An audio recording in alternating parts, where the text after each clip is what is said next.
جب اپنا قافلہ عزم و یقین سے نکلے گا، جہاں سے چاہیں گے رستہ وہیں سے نکلے گا۔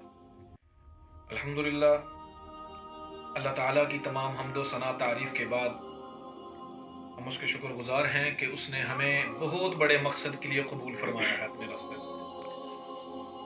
عرض یہ کر رہے تھے، نیکسٹ میٹنگ میں بات ہوئی کہ خدمت خلق یہ ایک بہت اونچا مقام ہے، بہت بلند مرتبے والا۔ اس کی فضیلت جو ہے، اس کی حیثیت جو ہے، اس کا مقام جو ہے، وہ اسلام کے اندر قرآن کریم کا خلاصہ خدمت خلق ہے، انسانیت کی خدمت ہے۔ اللہ کے نبی صلی اللہ علیہ وسلم نے فرمایا ہے، قال النبی صلی اللہ علیہ وسلم الخلق عیال اللہ، مخلوق اللہ کا کنبہ ہے، جو اس سے محبت کرے گا گویا وہ اللہ سے محبت کرتا ہے۔ تو ہم نے یہ جو کام شروع کیا ہے، غریبوں کی مدد، ہمدردی، بے سہاروں کا سہارا دینا، جو ہم افورڈ کر سکتے ہیں، جو ہم مہیا کر سکتے ہیں، اگرچہ ہم اس کو نہیں۔ ایک ساتھی نے پوچھا کہ ہم کیا اس کام کو آگے تک لے کے جا سکتے ہیں؟ میں نے کہا بات یہ ہے، میں ایک واقعہ سناتا ہوں اس پہ، کہ ایک بڑھیا تھی تو ایک عابد تھا۔ عابد نے چلا کاٹنا شروع کیا کہ میں خدا کا دیدار کروں۔ اس نے تنہائی میں بیٹھ کر اللہ کی عبادت شروع کر دی۔ 36 دن گزرے تو وہ کہتا تھا کہ میں خدا کا دیدار کر کے اٹھوں گا۔ غیب سے آواز آئی، اے میرے بندے، اگر مجھے دیکھنا چاہتا ہے تو تانبے کے بازار میں چلا جا، فلاں آدمی کو دیکھ، وہاں خدا کھڑا ہے۔ وہاں تاجر اٹھتا ہے، وہ اپنے عبادت خانے سے اٹھ کے چلتا ہے، بازار میں پہنچتا ہے تو ایک بڑھیا نے تانبے کی دیچکی پکڑی ہوئی ہے۔ ایک تاجر کی دکان پہ جاتی ہے، میں دیچکی بیچنا چاہتی ہوں۔ تو اس نے کہا کہ یہ دیچکی جو ہے یہ آپ کی 4 درہم کی ہے۔ اس نے کہا میں 6 درہم میں بیچنا چاہتی ہوں۔ پھر وہ آگے چلی گئی، اس نے کہا یہ میں دیچکی بیچنا چاہتی ہوں۔ اس نے کہا یہ 6 درہم کی نہیں ہے۔ اس نے کہا میں 6 درہم میں بیچنا چاہتی ہوں۔ اس سے آگے چلی گئی تو وہ عابد جو تھا، جو خدا کو دیکھنا چاہتا تھا، وہ اس کے پیچھے پیچھے چلتے چلتے آگے پہنچا تو ایک آدمی تھا، تاجر تھا، وہ بھی تانبے کا کام کرتا تھا۔ اس نے جب دیکھا تو بڑھیا کو کہا جی میں خریدوں گا۔ کہا میں 6 درہم کی بیچنا چاہتی ہوں۔ کہا اماں جان، یہ آپ کی جو دیچکی ہے یہ بہت عمدہ ہے، بہت قیمتی ہے، یہ 6 درہم کی نہیں 25 درہم کی ہے۔ تو بڑھیا نے کہا مذاق نہ کرو، میں نے بیچنا۔ اچھا کیوں 6 درہم کی بیچنا چاہتے ہو؟ فرمایا میرا ایک بیٹا ہے، وہ ہسپتال میں ہے، تو اس کو جو ڈاکٹر نے نسخہ لکھا ہے وہ 6 درہم کا ہے۔ تو اس نے کہا میں خریدتا ہوں۔ اس نے پکڑی اور 25 درہم کی خرید لی۔ وہ بڑھیا بڑی مسکرائی اور خوشی ہنسی سے چلی پڑی۔ جب چلنے لگی تو وہ عابد جس کو خدا نے دیکھنا، جس نے خدا کو دیکھنا تھا، اس کو کہنے لگا یار آپ تاجر نہیں ہو، آپ کاروبار نہیں کر سکتے۔ کہا کیا ہوا ہے؟ کہا وہ 4 سے بڑھ کر کوئی پورے بازار میں نہیں لے رہا، آپ نے 25 کی کیوں لے لی؟ کہا بات سنو، بات یہ ہے، یہ اپنے بیٹے کی مجبوری کی خاطر اپنے گھر کا ایک برتن بیچ رہی ہے۔ اگر اس کی قیمت اس کو نہیں مل رہی تھی تو اس کا مقصد پورا نہیں ہوتا تھا۔ 6 درہم ڈاکٹروں نے مانگے ہیں، مزید بیٹے کی حالت بہتر ہونے تک اس کو کتنے 15 درہم کی ضرورت تھی، میں نے 25 دیے کہ یہ اپنے گھر کے مزید برتن نہ بیچے، اس کی یہ پریشانی یہاں حل ہو جائے۔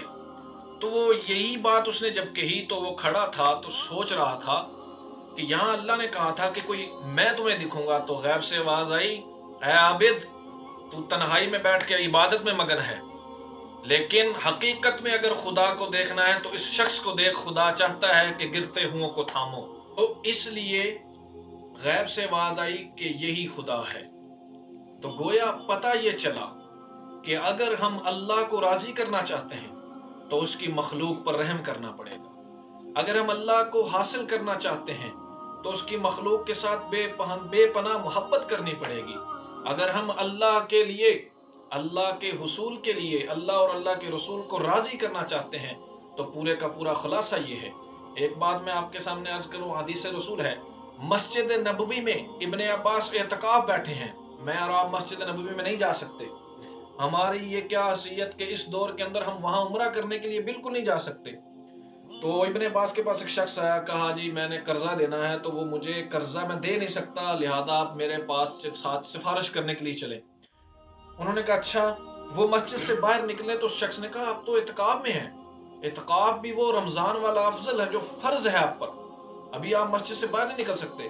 تو انہوں نے روزہ رسول کی طرف یوں اشارہ کیا، کہا میں نے اپنے چچا سے سنا ہے جو کسی مسلمان بھائی کی مدد کر نہیں سکتا، چند قدم اس کی مدد کے لیے ساتھ چلتا ہے تو اللہ اس کو مسجد نبوی میں 10 سال اعتکاف بیٹھنے سے زیادہ اجر عطا فرماتے ہیں۔ تو وہ اس کے لیے صرف چلنا ہے، میں پیسے نہیں دے سکتا، میں اس کی پریشانی کو حل نہیں کر سکتا، لیکن سفارش کر سکتا ہوں۔ تو وہ چند قدم چلنے سے اللہ نے 10 سال مسجد نبوی میں اعتکاف بیٹھنے سے زیادہ اجر جو دینا ہے وہ اپنے بندے کے ساتھ چلنے سے دینا ہے۔ تو ہم شاید سوچتے ہیں کہ میری تہجد مجھے کامیابی کی طرف لے کے جائے گی، شاید میری نمازیں مجھے کامیابی کی طرف لے کے جائیں گی، شاید میرا مال خرچ کرنا، جہاد کرنا مجھے کامیابی ہے تو وہ صرف اور صرف مخلوق خدا کی خدمت میں ہے۔ ہم قبرستان میں چلتے ہیں تو یہ سوچ کر کسی قبر کے اوپر پاؤں نہ آ جائے، کیوں؟ انسان کی قبر ہے، تو ہم زندہ جی انسان کو کیوں پھسلتے ہیں؟ پھر ہم زندہ انسانوں کی عزتوں کو کیوں مجروح کر کے چلتے ہیں؟ ہم ان کے عزتوں پر کیوں قدم رکھ کر چلتے ہیں؟ کیا وہ ہمارے معاشرے کا حصہ نہیں؟ کیا وہ ہم جیسے انسان نہیں؟ آج کتنی غریب بہن، کتنی غریب ماؤں کی بچیاں بیٹھی ہیں اسی پریشانی کی وجہ سے کہ ہمارے پاس 10 آدمیوں کی گنجائش نہیں کہ ہم ان کو 10 آدمی تک کھانا مہیا کر سکیں۔ ابھی تھوڑے دن پہلے کی بات ہے کہ ہمارے پاس ایک ایسا شخص پہنچا جس کی 5 بیٹیاں ہیں لیکن بیٹا ایک نہیں، اور خود بیچارہ مستری کے ساتھ مزدوری کر رہا ہے، لیکن الحمدللہ فوز و فلاح فاؤنڈیشن کے ان رضاکاروں نے، میرے نوجوانوں نے جہاں تک ہو سکا، جیسا ہو سکا اس کے ساتھ تعاون کیا۔ الحمدللہ اللہ رب العزت نے ہمیں اس کام کے لیے قبول فرمایا، یہ اس کا انعام ہے، یہ اس کا احسان ہے۔